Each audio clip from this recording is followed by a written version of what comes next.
Ito, kakain na naman tayo. Ulam ay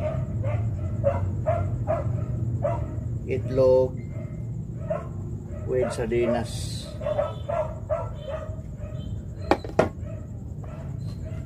Yan. Mainit pa yung kanin.